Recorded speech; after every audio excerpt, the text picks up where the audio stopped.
Hey, Bubba here. We live in a lazy world. What am I talking about? Well, let me show you. Ice cubes right out of the freezer. No effort, no work. That's just wrong. Whatever happened to the days when people used to home make ice cubes?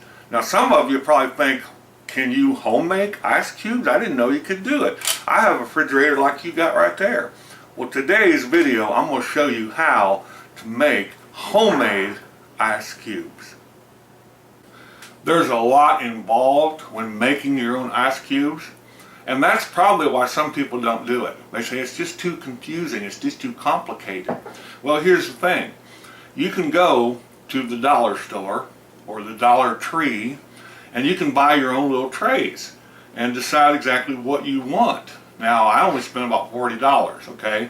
But I got a lot of really cool trays. Now this one right here, this is cool and everything, pretty color, but it's not an ice cube. And so that just, you know, when you go to get them out, you push these little buttons and stuff and they pop out. Plus that's way too many, we don't need that many.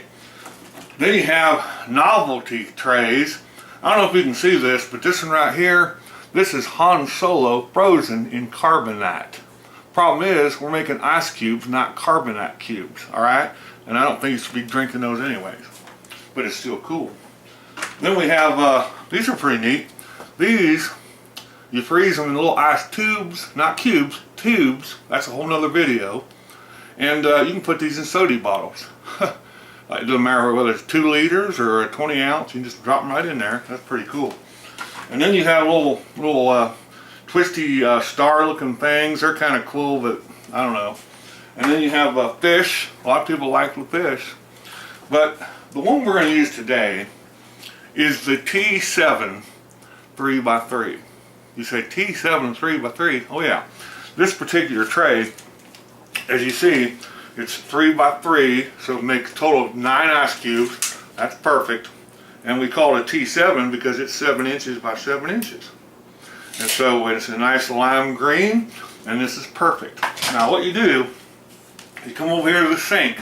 Very important that you have a water supply close by, okay?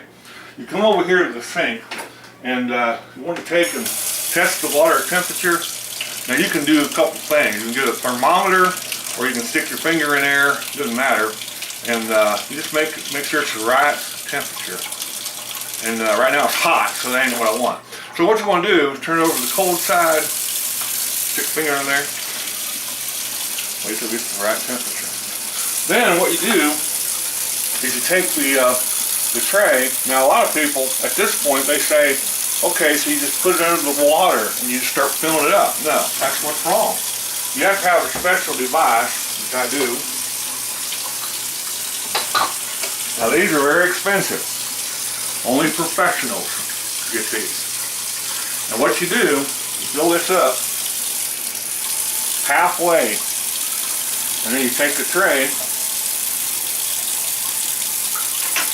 perfectly fills up the cube. Once again, you go halfway.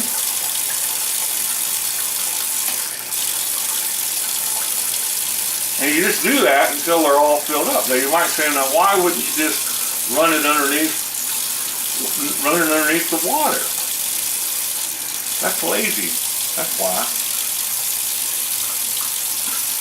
So you just fill it up. You make sure they're all filled up nice and even. And another thing, a lot of folks, they take the tray, and if it's not even, they'll dump it. And that's just such a waste of time. What you do is you just sort of scan over there with your hand, make sure the level's all good. A lot of people don't know that. And you can just make sure and get it all nice. Then what you do, you come over here to the freezer. Then what you do, you turn the water off. Then you come over to the freezer, you open it up, and you put it in. You gotta be very careful not to spill it at this point. And then you just sit back and wait for the ice to freeze. You know, it's a lot like planting corn. I learned years ago, some of you might remember a video I made on corn planting. but it takes time to make ice cubes. You just can't rush stuff. While you're waiting, you want to make sure and have something to do. This is probably the most important tool when it comes to ice cube making. It's a laser. You also need a cat.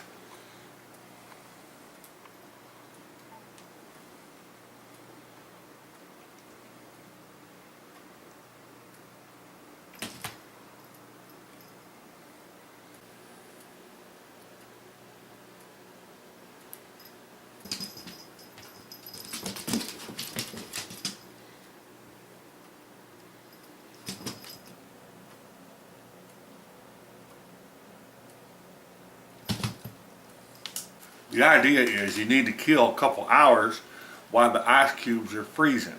Now, if you can't afford a laser, they are expensive. This one here was $2.49. But if you can't afford a laser or a cat, you just want to find something that'll occupy a couple hours. I mean, maybe you want to watch a movie, make sure it's the right length, or maybe you want to read a book. I read the hymnal here, and that'll take at least 2 hours. But it's up to you. Just find something that'll take 2 hours while the cubes are freezing. Well, we're done. It's been a couple hours, and this is exciting because as you can see, cubes are done. And this particular tray is nice. You know, some of the ice cube trays, you have a hard time bending them and twisting them and stuff, and most of the time they end up breaking. But this right here is very flexible, as I said earlier. And what you do is you just pop the cubes out. See that? And it's a perfect cube every time because of the recipe. Now, once you get them all out of here,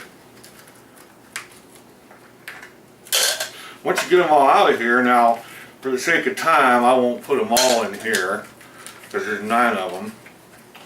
But once you get them in there, what you do, now this is a nice invention. You go over to the refrigerator, if you have this feature, and you can get water right from the refrigerator. You might say, well, why wouldn't you do that in a spigot?